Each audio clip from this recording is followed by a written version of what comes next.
La distance parcourue pendant le temps de réaction, dPTR, est la distance parcourue entre le moment où le conducteur perçoit l'indice et le moment où il actionne la commande. La distance de freinage, dF, est la distance entre le moment où le conducteur freine et le moment où la voiture est à l'arrêt complet. La distance totale d'arrêt, dA, est la distance totale parcourue entre le moment où le conducteur perçoit l'indice et le moment où son véhicule est à l'arrêt définitif.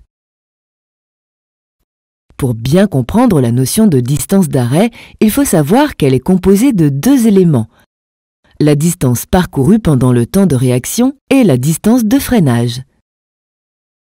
La distance parcourue pendant le temps de réaction, c'est la distance parcourue entre le moment où le conducteur voit l'indice et le moment où il actionne la commande, c'est-à-dire la pédale de freinage.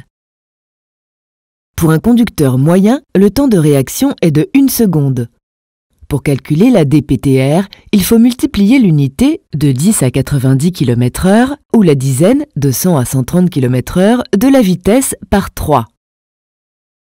À 50 km/h, 5 x 3 égale 15 mètres parcourus pendant la seconde environ de réaction, soit la longueur d'un bus. À 130 km/h, 13 x 3 égale 39 mètres parcourus pendant la seconde environ de réaction. La distance de freinage est la distance parcourue entre le moment où le conducteur freine et le moment où la voiture est à l'arrêt complet. Attention, cette distance n'est pas améliorée ni par l'ABS ni par de bons pneus. Attention, sur chaussée mouillée, la distance de freinage augmente considérablement. Elle est 2 fois plus longue que sur route sèche. C'est aussi le cas quand l'adhérence est réduite à cause de feuilles, boue, gravillon, pluie, neige ou verglas. La distance totale d'arrêt est la distance totale parcourue entre le moment où le conducteur perçoit l'indice et le moment où son véhicule est à l'arrêt définitif. Pour la calculer, il suffit de prendre l'unité ou la dizaine de la vitesse au carré. À 100 km/h, 10 au carré ou 10 x 10 égale 100 mètres parcourus, soit la longueur d'un terrain de football. Pour connaître la distance totale d'arrêt sur route mouillée, ajoutez environ la moitié du résultat obtenu pour route sèche.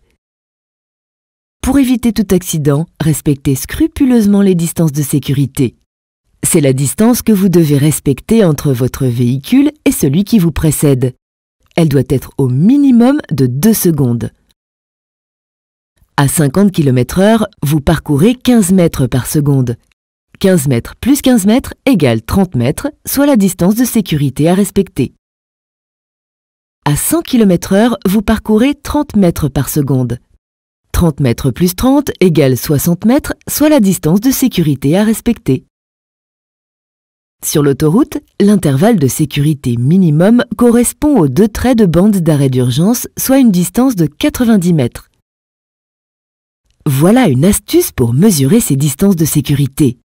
Lorsque le véhicule devant vous franchit un repère, l'arbre dans cet exemple, vous devez avoir prononcé crocodile 2 fois de suite avant de franchir ce même repère. Manon et Nicolas sont en retard pour un déjeuner du dimanche. Manon roule trop vite, bien au-dessus des limitations de vitesse.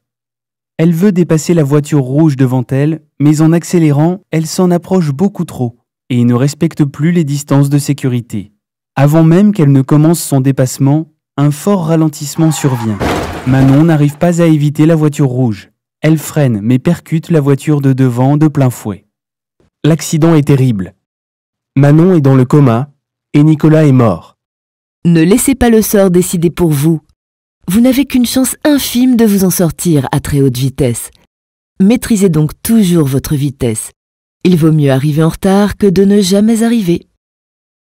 Manon aurait donc dû respecter les limitations et surtout être attentive aux distances de sécurité. Il faut absolument anticiper les dépassements et ne pas trop se rapprocher des voitures devant vous. Si le dépassement est impossible, ralentissez pour toujours respecter les distances de sécurité. Si Manon avait suivi ces instructions primordiales, elle aurait ainsi pu freiner à temps et éviter la collision avec la voiture rouge.